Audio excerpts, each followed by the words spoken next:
misaotranao jeso malalo tratrizao fotona mamizao ianaranay antongotrao izahay izay mpianatrao koambitenenare jeso malalo izahay iaino tsaranao ka irate niavy aminao itoetrabetsakao amponaya koambitenenare jeso malalo izahay iaino tsaranao ka irate niavy aminao itoetrabetsakao amponaya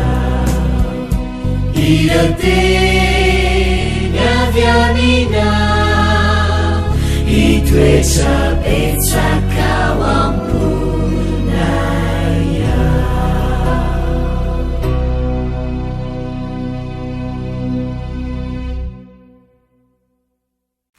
Faly miarabantsika avindray aho tahatra ity latsinainy fa 7 volana May ity ary misaotra an'Andriamanitra trano sika mbola afaka mandray ny fahamarinana avy aminy vavakisika tompo Andriamanitra io ianao ilay namorona ny lanitra sy ny tany no iankina ny sainay sy ny fonay ary angatanay ankehitriny mba hiteny manoloana anay ianao ilay tena tianay indrindra ary nisolo vonanay teo amin'ny azo fijaliana tenena anao tao mifamenanao zahay amen.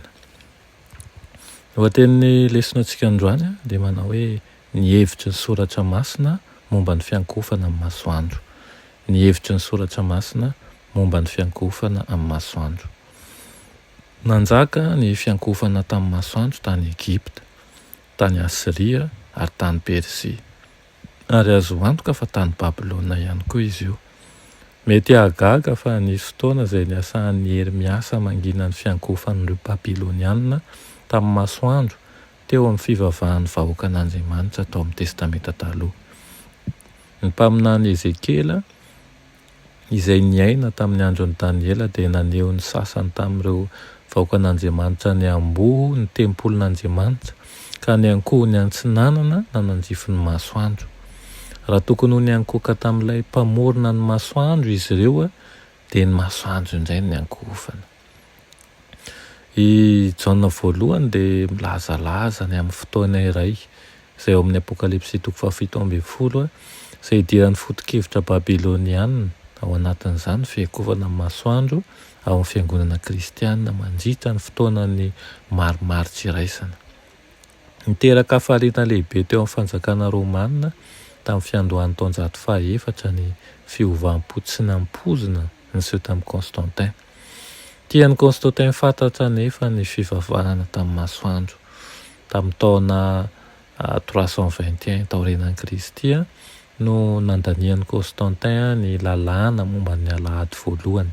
Izao ny voalazan'io didy io. Ao amin'ny andro mendrikajy ny masoandro dia aoka hitsahatra ny mpitsara sy ny mponiny tany tanàn-dehibe rehetra ary akatona ny toeram-piasana rehetra.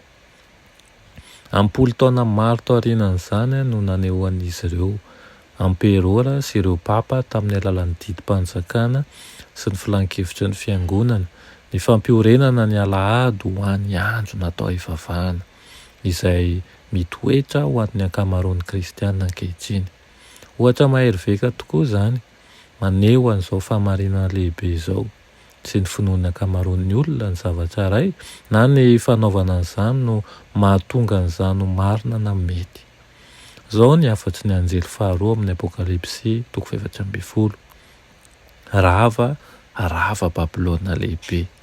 Ao amin'ny Apokalipsy 7:20 ilay vehivavy lazaina hoe Babilôna ra-panahy izay miakanjo volomparasy jaky dia mitaingina ny bibidia volo-jaky ary mampisotro an'izao tontolo izao ny kapoaka feno divay ka mahamamo azy amin'ny fahadison-kevitra.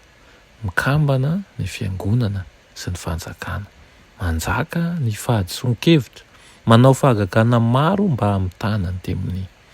Eo anatin'izany dia endrikenjehana esoina raha-mpahoriana ary enjehana ny vahoaka an'Andriamanitra kanefa mijoro tsy azo zongozonina amin'ny fanoloran-tenan'izy ireo ao amin'ny Kristy sy amin'ny alalan'ny herin'ny fanahy masina.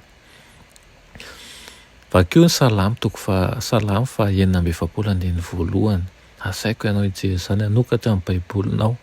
Ao amin'ny afatsy ny anjely telo dia mandefa antso mba hiankohofana amin'ny mpamoron'Andriamanitra satria rava Babilôna.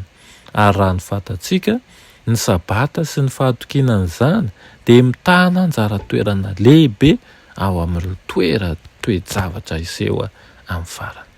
Raha fitinina ny lesonantsika androany dia hitantsika tokoa fa efa ela dia nisy ny fiankohofana tamin'ny masoandro hatrany Egipta, tany Asiria, hatrany Babilôna, ary mbola niverina izany tamin'ny andron'ny Empereur Constantin izay nataony lalàna mihitsy ka nahatonga ny fiankohofana amin'Andriamanitra ho alahady.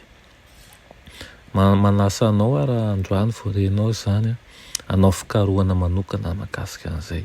Hijery ihany koa ny tenin'Andriamanitra hoe move antsika afaka hanova ny sabata ho alahady tokoa sa ve izay mety ataontsika dia afaka ankasitran'Andriamanitra avokoa sa Andriamanitra mihitsy ihany koa dia nametraka ny andro sabata ho asabotsy satria misy antony lehibe tokoa izany.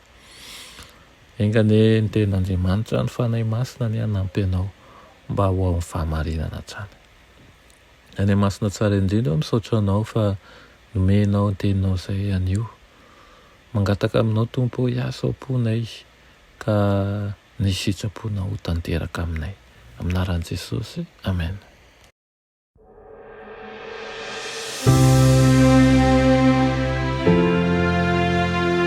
Mianatra eo an-tongotry Jesosy isan'andro.